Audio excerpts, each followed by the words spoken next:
aquí.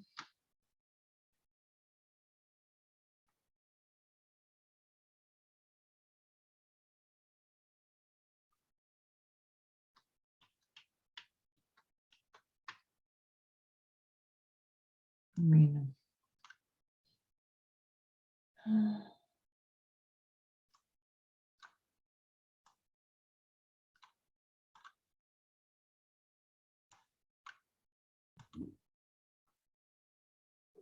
Está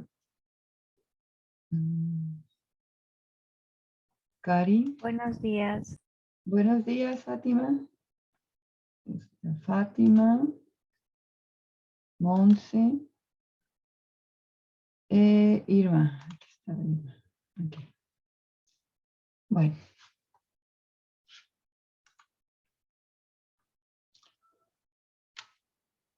¿Cómo les fue con su tarea?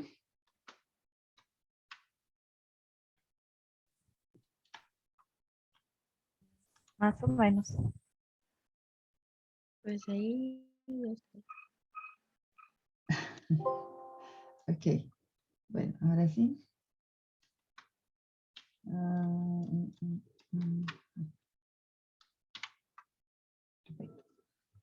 En la ocasión anterior estábamos viendo el segundo método para el ajuste de la calibración. ¿Cómo hacer la calibración cuando tenemos interferencias en la matriz que vamos a analizar? Y dijimos que cuando ese es el caso, ya sea que la muestra no se haya purificado bien o simplemente por alguna otra razón, cuestiones de tiempo, etcétera, no podemos separar los interferentes de la muestra. Entonces, lo más adecuado es utilizar este método conocido como adición continua del estándar, cuya finalidad es incrementar la señal que corresponde al analito que interesa cuantificar a la muestra y disminuir las señales que los interferentes presentes en dicha muestra pudieran generar. Este método es bastante útil cuando tenemos este tipo de comportamiento. Hay, sí, Mayela, ya pasé lista. En un momento coloco el retardo de quienes acaban de entrar, que son Esmeralda y tú, Mayela. ¿Sí? Bueno, entonces, si tengo este comportamiento que estamos observando aquí, en donde tengo la señal del analito, pero está traslapándose con la señal de un interferente, pues me conviene hacer la calibración agregando un estándar químico, una sustancia que no es exactamente igual al analito, perdón, que es exactamente igual al analito, para que crezca entonces la señal que me interesa, ¿sí? La del analito. Ese estándar lo agrego en cantidades idénticas en cada una de las muestras que he preparado, excepto en la primera, que es justamente el punto que nos va a permitir encontrar la concentración del analito que hemos preparado en la muestra. ¿Sí? Dijimos que las limitantes para este método son dos. Una, que no es una interpolación, como vimos en el primer método del estándar externo. Esta es una extrapolación, puesto que los puntos que estamos generando de la recta que se van a graficar en Excel o en el programa que ustedes quieran para hacer el cálculo de la gráfica, para hacer el ajuste por mínimos cuadrados principalmente, esos puntos no incluyen al punto experimental de la primera muestra en el que no hemos dejado el estándar.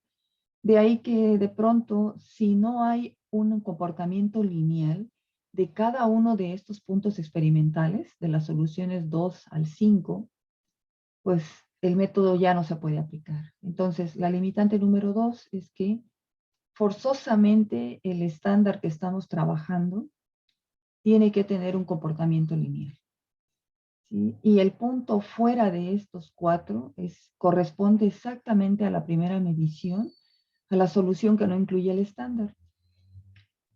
Lo que se hace es entonces prolongar la línea recta, siguiendo la tendencia lineal del comportamiento de las 4 disoluciones que sí incluyen el estándar químico que se ha adicionado, y a partir de ello entonces, donde corta la recta al eje de las X hasta donde aparece el primer punto de lectura, el de la disolución número 1, tenemos el valor de X que va a dar la concentración del analito que estamos buscando. Nos quedamos entonces en este método, terminamos de explicarlo, y ahora viene el último método, conocido como el estándar interno. Este método se va a utilizar cuando tenemos otro tipo de situación. Como ustedes saben, en cualesquiera de los 3 métodos, tenemos que preparar disoluciones, tenemos que trabajar con la manipulación de material en el laboratorio que involucra medir volúmenes, pesar en la balanza analítica determinada cantidad de microgramos o de miligramos, etcétera, en función de lo que vayamos a pesar. Tenemos que hacer filtraciones, extracciones, etcétera, y todas estas manipulaciones involucran de manera inherente cierto tipo de error, desde el error que tenemos al momento de manipular las cosas, desde cómo vemos la lectura en el aforo para una lectura de volumen, desde la manipulación también del instrumento hasta el error propio que traen los instrumentos de medición. Cada uno de ellos trae asociados cierto tipo de error. Entonces, esos errores los venimos arrastrando en cuanto estamos ya en el proceso de laboratorio. Y todos esos errores se van a reflejar finalmente en la medición que vamos a hacer del analito. Aquí pongo un ejemplo claro que está relacionado más que hablar del instrumento de medición en sí. Aquí estoy mostrando el error que puede tener la persona a la hora de leer correctamente el aforo. Entonces, aquí está la bureta, la persona está colocada en su campo visual un poco más arriba comparado con el nivel de aforo que debe de leer. Aquí está exactamente el nivel, ¿sí? Su vista está al nivel exacto del aforo y aquí está por debajo del aforo.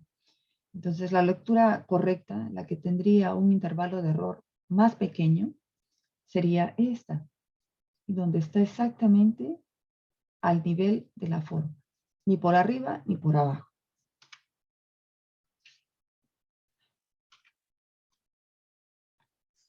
Todo esto nos va a dar un error asociado con los instrumentos de medición y aparte con la persona en sí que esté trabajando, la manera de preparar la disolución, de medir el volumen, etc.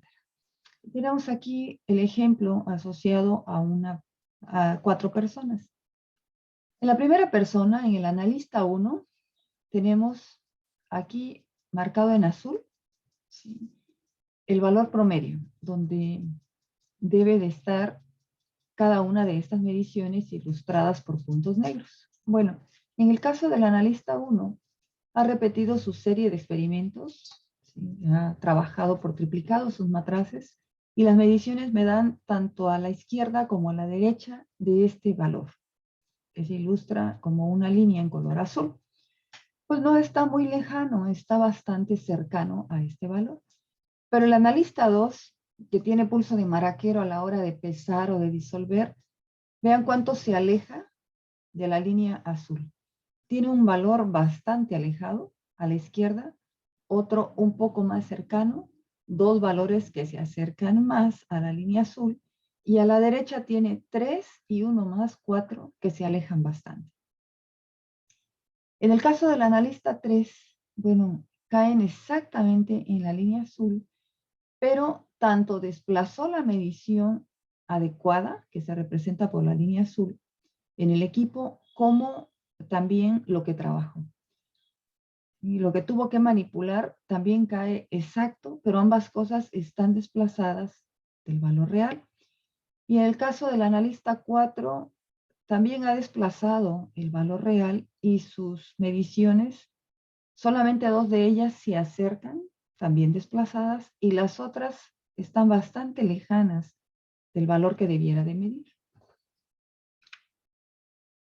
Entonces, esto representa lo que vimos en clases anteriores acerca de la exactitud y la precisión, que va a reflejar la medida de la incertidumbre que estemos realizando conforme hacemos la preparación de todo lo necesario en el laboratorio. Entonces, los errores que se van a manifestar desde que empecemos a manipular la evidencia son los errores personales, instrumentales y el error per se de la técnica instrumental. Los errores personales son el resultado de la falta de cuidado, la falta de atención o aquellos que se dan por limitaciones personales por parte del experimentador, de la persona que esté trabajando en el laboratorio. Los errores instrumentales son el resultado de un comportamiento instrumental no ideal debido a calibraciones mal hechas o debidas al uso en condiciones inapropiadas del equipo instrumental que estemos trabajando. Los errores del método son el resultado del comportamiento físico o del comportamiento químico poco ideal de un sistema de análisis.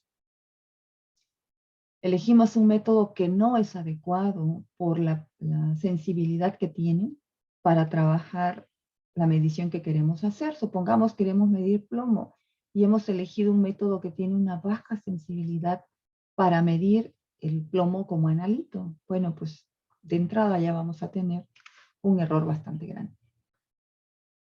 Para tratar de minimizar este tipo de errores, hay un método para calibrar el equipo conocido con el nombre de método del estándar interno. El primer método que vimos lleva el nombre de método del estándar externo. ¿Alguien puede describirme, de lo que recuerde, de qué se trataba dicho método? El método del estándar externo, que fue el primero que vimos.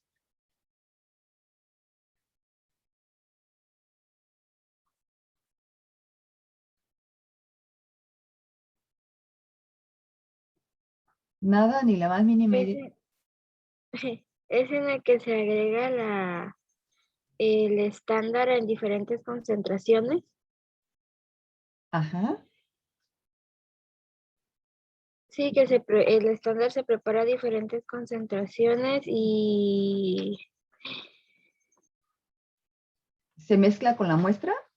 ese, sí. No. Ah, sí. Y se mezcla con la muestra. Pero en el mismo matraz donde agregué el estándar, ¿también agrego la muestra? Sí. No. Aquí no es en diferentes matraces para tener ¿cómo es? No es donde se hacen en diferentes matrazas diferentes cantidades de ¿cómo dijo que se llamaba? El estándar. Del estándar. Uh-huh. Y agregando a una sola lo que es la muestra. Okay. O sea, primero se hace todo lo que es el estándar en diferentes cantidades de estándar y se hacen 3 de cada una y se meten a lo que es el análisis, y ya después lo que se hace es analizar lo que es la evidencia. La evidencia va a quedar entre los grados del estándar, ¿no? Como que se va a analizar dentro del estándar. ¿Ok? Y en el matraz donde preparé la muestra que proviene de la evidencia, ¿agregué estándar también? No. ¿Ok? Entonces, ¿qué preparamos? Preparamos una serie de disoluciones del estándar. Son soluciones completamente ajenas a la evidencia y en ningún momento mezclamos la muestra con el estándar. Leímos, como bien dijiste, Mayela, el promedio, porque hicimos el análisis por triplicado, es decir, preparamos 3 muestras de cada concentración del estándar externo, las leímos y graficamos un promedio, pero nunca hemos mezclado el estándar con el analito, es decir, con la muestra que proviene de la evidencia.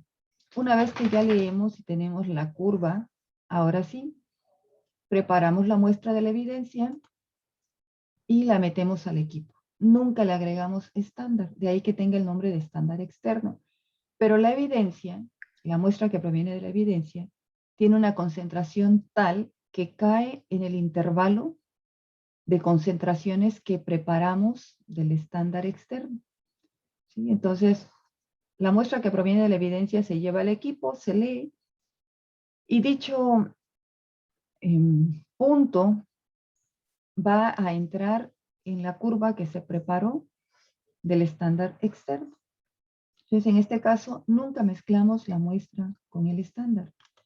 Cuando mezclamos la muestra con el estándar es cuando trabajamos con el método número 2, que es adición del estándar. Aquí sí, excepto en la primera, que agregamos 0 cantidad de estándar, es decir, no le agregamos nada. En todas las demás, del 2 al 5, sí vamos agregando la misma cantidad, vamos agregando cantidades que van incrementando de manera paulatina del estándar externo. Tenemos la misma cantidad de muestra que proviene del analito, esa es la que no cambia, pero del estándar vamos agregando cantidades diferentes. Y tenemos la gráfica con un comportamiento lineal. En este caso, en el estándar interno, es una combinación de los métodos anteriores. ¿Por qué es una combinación de los métodos anteriores? Bueno, vamos a trabajar una cantidad fija del estándar. No vamos a agregar concentraciones que van a variar.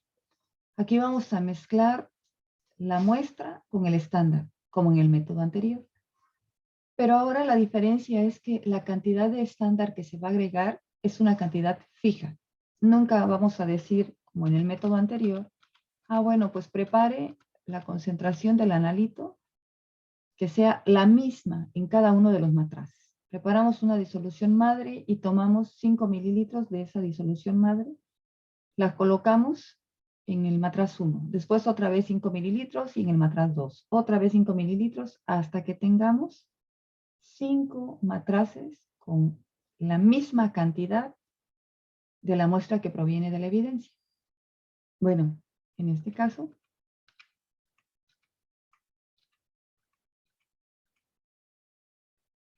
vamos a preparar también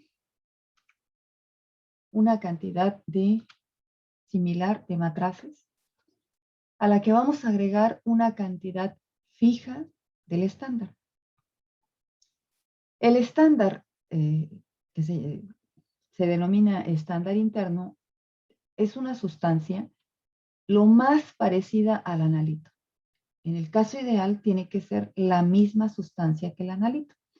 Si quiero determinar cocaína, entonces mi estándar tendría que ser cocaína.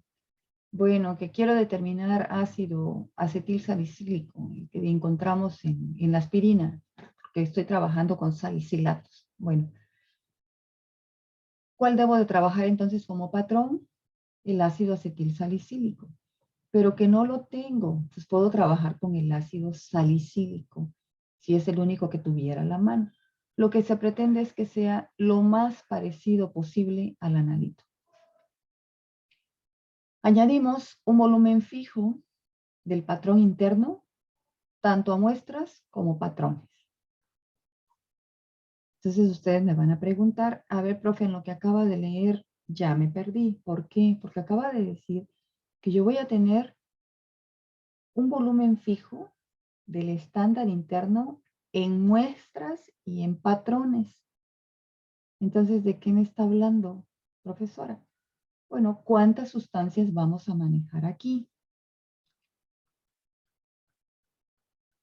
En el primer método, el que les acabo de preguntar, ¿cuántas sustancias manejamos? Manejamos el estándar externo y la muestra. ¿Cuál es el estándar externo? El mismo analito, pero que hemos comprado como reactivo. Y aparte, la evidencia. Son dos sustancias, estándar externo y la muestra. En la adición del estándar, otra vez, la muestra que proviene de la evidencia y el estándar que estamos trabajando, que agregué a la muestra. Pero en ¿cuántas sustancias son? Bueno, tengo 3 sustancias. Déjenme cambiar aquí, por favor. Ahora sí.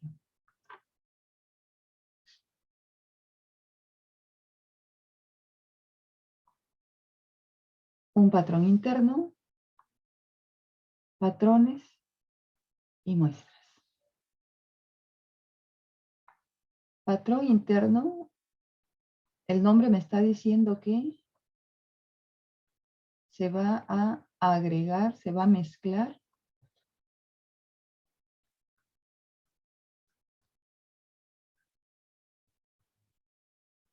tanto a la muestra que proviene de la evidencia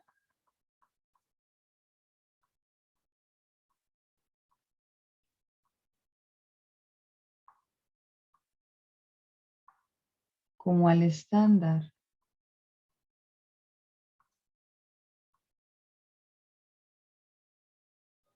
que voy a utilizar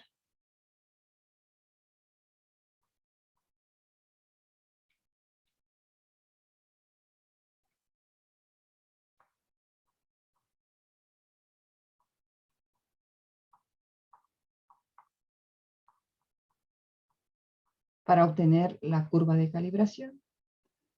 ¿Sí?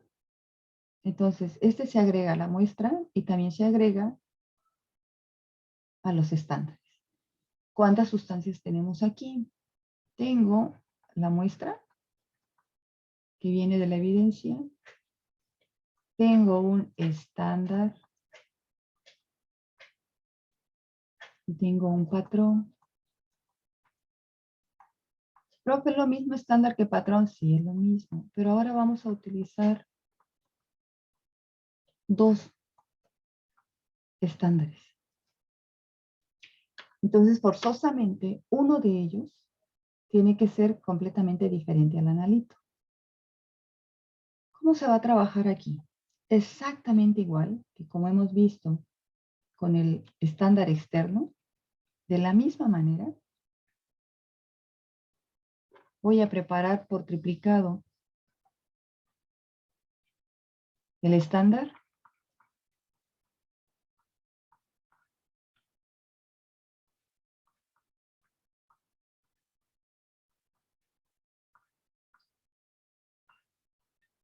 cada uno de ellos. Preparé todos mis matraces con el reactivo del estándar. ¿Cuál es la única diferencia? Que a estas, además del estándar, le voy a agregar otra sustancia más, conocida como patrón interno. Igualito que como lo hice, con la única diferencia de que le he agregado otra sustancia. A mi muestra no le estoy agregando el estándar, pero ¿qué le estoy agregando a mi muestra? El patrón interno.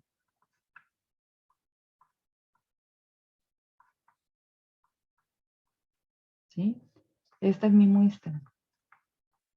Entonces, para que no nos confundamos, el estándar es el que voy a preparar exactamente igual que como hemos visto aquí, en el primer método. Cada uno de ellos Se hace por duplicado.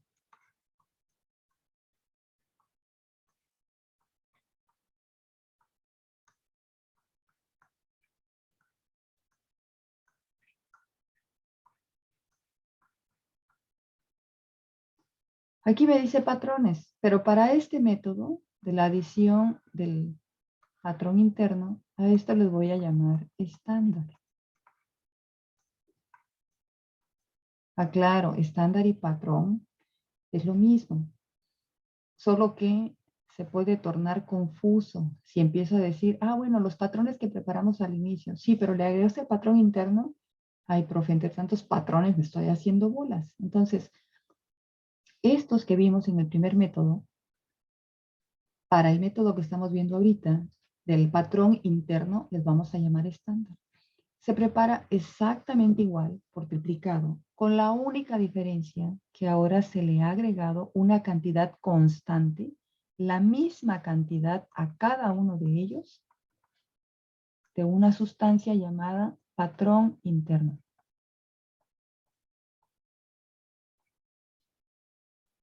A cada uno se agregó patrón interno, patrón interno, patrón interno.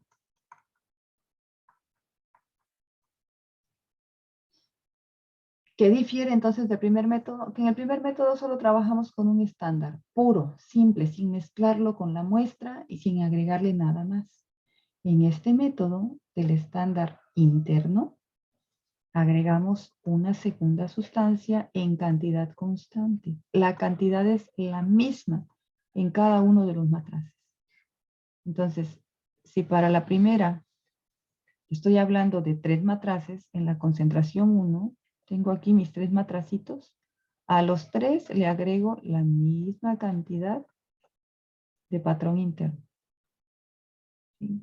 Igual para la concentración 2, preparé 3 matracitos. Bueno, a los 3 le agregué exactamente la misma cantidad de patrón interno, que es igual a la cantidad que agregué aquí. En todos los matraces, en todos, la cantidad de patrón interno es exactamente la misma, en todos. En cambio, la cantidad de estándar no es la misma. ¿Por qué? Porque aquí tengo concentración 1 del estándar. Aquí tengo concentración 2 del estándar. Concentración 3 del estándar, concentración 4 del estándar. Permítame un segundo, está entrando Keila. Concentración 5 del estándar y concentración 6 del estándar. ¿Cuál es el que está variando la concentración? El estándar. ¿Cuál es el que no varía su concentración? El patrón interno. ¿Sí nos estamos poniendo de acuerdo hasta ahí, chicos? Sí, creo que sí. Sí, profe. Lo que sería la concentración del estándar, lo que cambiaría. Exactamente. O sea, lo que permanece constante es la concentración del patrón interno. Estos son constantes.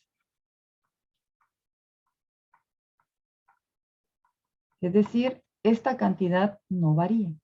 La misma cantidad se van a agregar a los, ¿cuántos matraces? 15 matraces. Igualitos. La misma cantidad de patrón interno. La que está variando es la del estándar. El estándar lo he preparado en concentración 1, en concentración 2, concentración 3, 4, 5 y 6. A este sí. Pues mi primera concentración fue 0.1 molar. La segunda concentración es 0.15 molar. La tercera es 0.2. La cuarta 0.25. Y la última 0.3 molar. Pues para ello tuve que pesar del estándar en la primera, vamos a poner un ejemplo, 0.100 gramos del estándar. Para la segunda tuve que pesar 0.109 gramos del estándar. Para la tercera tuve que pesar 0.2 gramos, etcétera, ¿sí? Entonces, estas cantidades me están diciendo que estoy agregando el estándar en cantidades diferentes.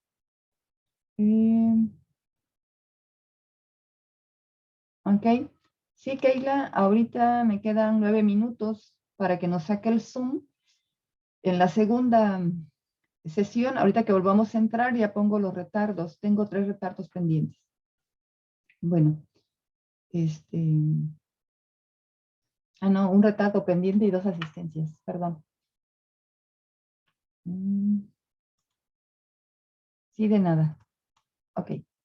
Bueno, entonces, el estándar lo estoy agregando en cantidades diferentes, pero el patrón interno, ese lo agrego en cantidad constante a mis estándares y también a la muestra que viene de la evidencia.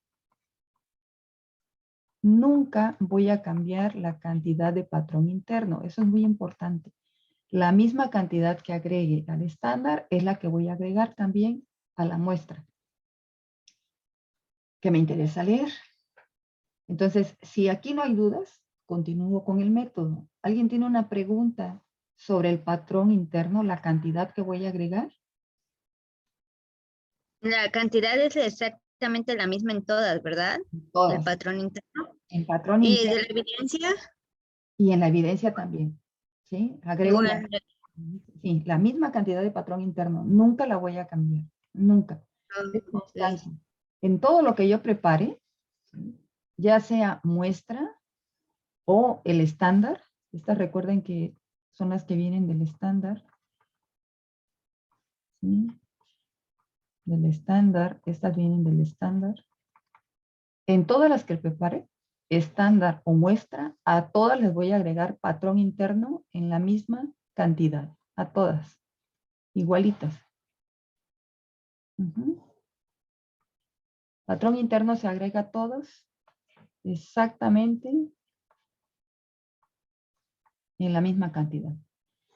Si de patrón interno los cálculos me dicen que tengo que agregar 5 microgramos, entonces significa que a cada uno de estos, a todos, agregué 5 microgramos.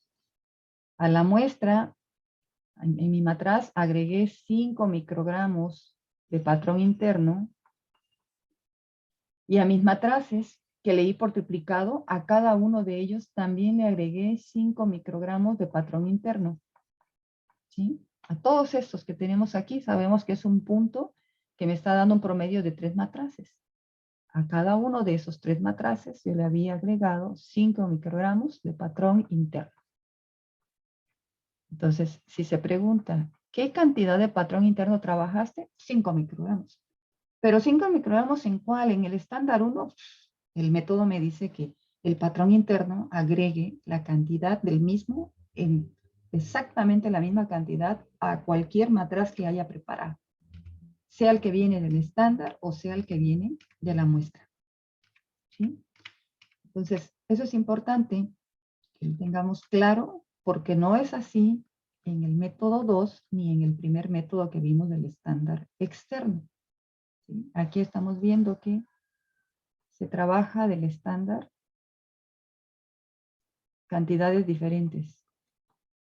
En el método 2, en el método 1, como estamos viendo, son concentraciones diferentes del estándar. Bueno, aquí el estándar, igual que los métodos anteriores, lo trabajamos a diferentes concentraciones. ¿Para qué diferentes concentraciones? Para poder hacer una curva con diversos puntos. La muestra preparamos una sola concentración, pero sabemos que también lo hacemos por triplicado. Pero la concentración es la misma. ¿De acuerdo? Y del patrón interno voy a trabajar una cantidad constante. En todo lo que yo prepare. En pocas palabras, esa cantidad constante la agrego al estándar, todos los matraces del estándar y los matraces de mi muestra. Bueno, ¿para qué se quiere hacer esto? Como mencioné, La ventaja de este método es minimizar los errores, los problemas de fluctuación que provienen de la técnica instrumental o que pueden provenir de la persona que está trabajando o manipulando la preparación de la muestra, la preparación de los estándares en el laboratorio. Entonces, el primer elemento clave es que agregamos una cantidad constante, un volumen fijo. ¿Sí? ¿De qué? Del patrón interno. ¿A qué lo vamos a agregar? A la muestra y a los estándares. Aquí les estoy cambiando esta palabra de patrones por estándar, con la única finalidad de que nos podamos entender y distinguir. Pero recuerden que estándar y patrón son sinónimos en química.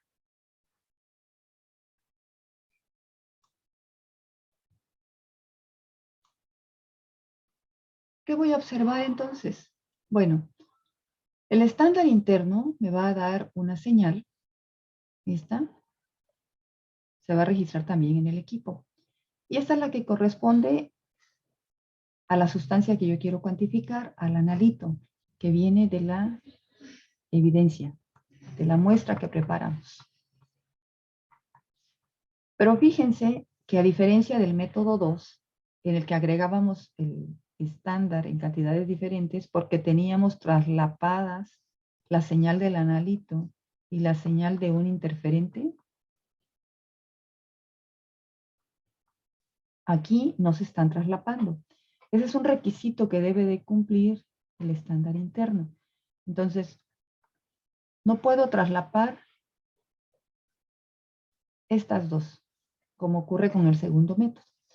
Como la cantidad de estándar interno es constante, es la misma, pero yo voy a preparar el ajuste de la recta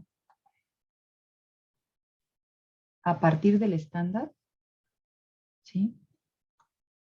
Tengo el estándar en diferentes concentraciones. Concentración 1, concentración 2, 3, 4, 5. Mi estándar los...